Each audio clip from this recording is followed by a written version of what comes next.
Right, let's get into that match last night. That was a bit of a tricky one, it has to be said. We came through in the end, though. Before I do, we've got a 10% discount on our store today. It's hammerschatstore.com. Links in the description below. We've got a discount code for you. Kudus Goal 10. All one word, uppercase. We're celebrating Kudus scoring a goal. Some people think he might have scored twice. We'll get to that later on in the video, of course. Now, I think it's probably... Look, we were pretty crap for most of that game. Let's just say that to start with. However, that being said, this old playing in Europe malarkey is not easy.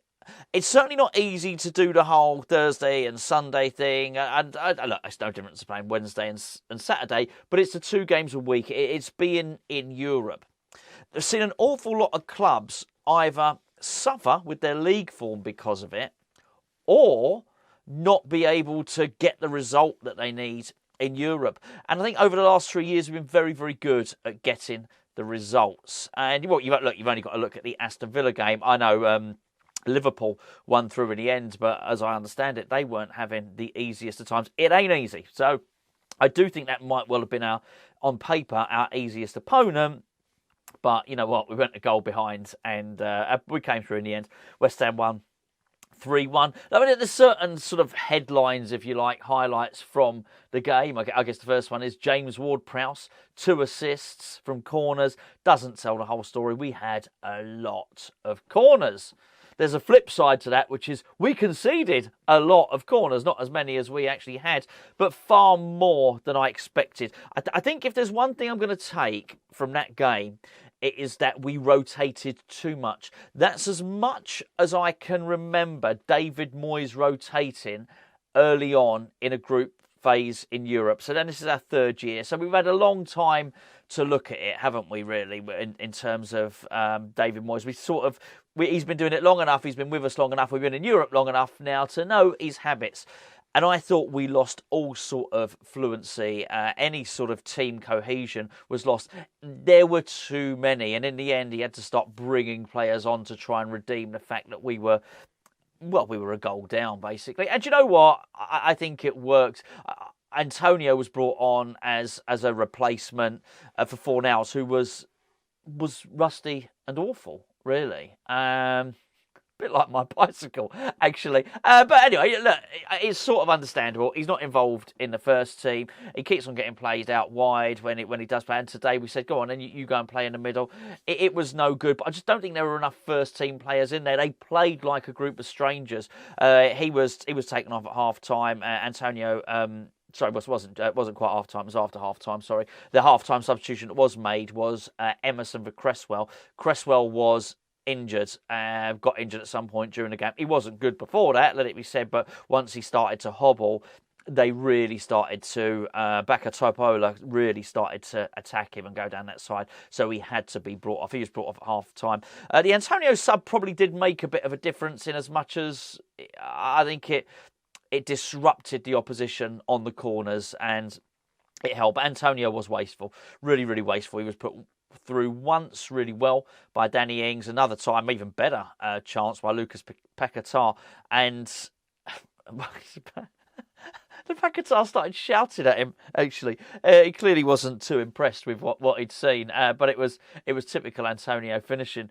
Actually, Antonio wasn't all bad, and as I say, Antonio did cause enough disruption for us to start really doing quite well from corners, and he did force the goalkeeper into a really good save quite near the end. I mean, there's a lot to discuss in that game, really. I think I was impressed with Mavropanos. I'm going to deal with him and Kudus in a separate video. I might well upload it later on today, just because I think there's so much to say about those two, and there's other things I want to talk about, with Danny Ings and Ogbonna, and this. Otherwise, we're going to be here all day on this video. Well, I'll tell you what happened. We went 1-0 down. We got it back to 1-1. And it was largely due to a good run with Saïd Rama. Saïd Rama was really frustrating in the first half. He just no end product at all. And I've got to be honest with you, just before he crossed it over, which sort of forced the equalising goal, I was sort of shouting at him at the telly. because I felt he'd missed the opportunity to cross with his left foot, check back on his right vertical. So I'm saying, oh, for goodness sake, what are you doing? Well, actually, he crossed it over. I think two things. Number one, it was such a good cross that it forced the opposition player to sort of deflect it in. But the reason the opposition player deflected it in was because Kudus was putting him under so much pressure. But it was a really good cross. It was good play by Benrahma, but there's no doubt about it. Benrahma had benefited from Emerson being introduced as a substitute, so I think that was really important there. We went a goal behind. Sorry, I sort of skipped forward because Ogbonna made a terrible, it's a horrendous mistake, individual error. Felt bad for him because I thought he'd been pretty dominant up to then, and he looked really good. He looked like just an experienced defender. So, but he didn't after that. He looked nervous after that, and it was a bit of a shame because it was a horrendous mistake. Really, there's no doubt about it, and they capitalised on it really, really well. Look, Fabianski didn't have anything to do apart from one save late on, and then pick the ball out of his net. So it wasn't like we were under the cosh. Far from it. They sat back. They sat back for pretty much all the game. But they did attack us after the goal. They attacked us for about, 7-8 minutes spell after that. And they looked quite handy. I do wonder if they'll leave the game with regret that they didn't attack us more. But if they'd have done that over any period of time, it would have just left too much space in behind. The irony is, when they did attack us, it left space in behind. We had Danny Ings on the pitch when they first started doing that, and he isn't the guy to get in the space in behind. I think the most worrying thing for Danny Ings really was that he also wasn't the guy to help us out in terms of being the fox in the box. In the first half, when we had all the possession, 75% possession or whatever we had, maybe even more, it just wasn't happening for him. That's not to say Danny Ings played badly, by the way. I think he supplied some really good passes. He had a decent long shot and he had a nice exchange of passes beside Benrahma.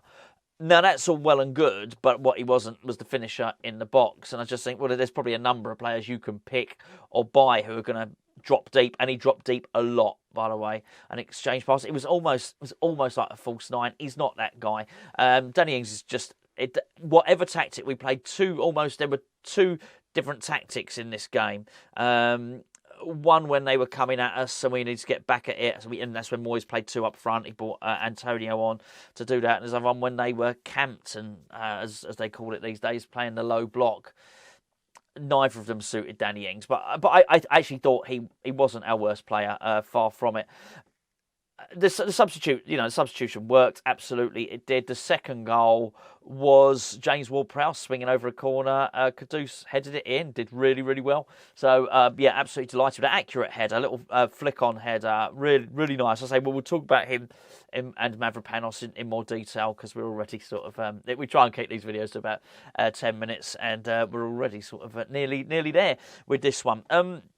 So, and the third goal was, it's Tomas Soucek. Tomas Soucek had been brought on as a substitute. The moment we went 2-1 up, David Moyes obviously thought, right, I don't need the two strikers now. So he brought Danny Ings off, he brought Soucek on. And funny enough, it was Soucek heading in from a corner. James Ward Prowse corner, 2 assists for James Ward Prowse. The guy is... I wouldn't even suggest he had a brilliant game. He was far from the worst player, I keep saying that. But he's so efficient. 2 more assists. He's a goal machine, and I mean that in terms of creating them and or scoring them. His output is sensational. It is absolutely sensational. I think it's magnificent. And do you know what? It's not even like you can just turn around and say, "Oh, well, that was just a crappy team in the Europa League." Well, not. He's doing this stuff. We've played good teams this season, haven't we? Let's be fair. We've played Brighton. We've played.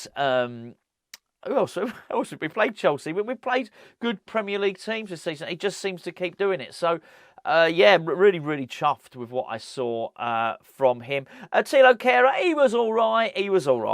We wasn't really tested defensively. And, he had a good shot, actually, early on. He just lacks that bit of technique to truly be a proper right-back. But he was okay. He was okay. I've got nothing particularly bad to say. Paqueta went from the absolutely amazing to the silly at sometimes. He gave the ball away needlessly. Really good first half. Really poor, some really badly giving the ball away at some points during the second half. He wasn't on his own, by the way, with that, but then he sort of picked it up late on, and as I say, played Mikel Antonio in with that lovely pass. So look, by and large, we did. We got the job done, but I do wonder if at some point in the future David Moyes is going to think, I'm not doing this again. I'm not going to do those wholesale changes. I don't think he will. I really don't. But you know what? I think he got it wrong with a starting lineup, but he rectified it with his substitutions, and I think it's given him a question which can be rectified, which is don't make so many changes to the team in games that matter. I do think there's a bigger issue there with Danny Ings. I'm not surprised anyone there if you see videos I've done recently. As I say, he wasn't our worst player. I thought he was quite creative with his passing, but that's not why he's in the team, and he was dropping far too deep to try and get involved in the game. And we all know why you do that at West Ham as a striker. So, yeah, anyway, look, I do think it's good. It's a good result. Sorry if you feel I've been overly whiny on this. I think it's good. Looking at Aston Villa, looking at other teams struggle in Europe, I think, we've done it again. He continues to do it. David Moyes is very impressive in the group stages of these competitions. So hopefully we can get out the group. I think this would be really good. Gives us something to look forward to. And I do expect for the remainder of the group games up until the point if or when we qualify, you'll see a couple more of the stronger players for guaranteed sort of first teamers who are going to be involved. Anyway, I'll be back later on and we'll discuss Mohammed Kudus and Konstantinos Mavropanos. And I was pretty pleased with what I saw. And just finally, it's actually something I do want to say here, and that is today it's National Hobbit Day, or it might be International Hobbit Day. Hobbit, J.R.R. Tolkien, Lord of the Rings. And I just wanted to say, on International or National Hobbit Day, I want to say a massive hello to our very own Hobbit, who is a patron, and that is Chris. Chris, happy Hobbit Day, my friend.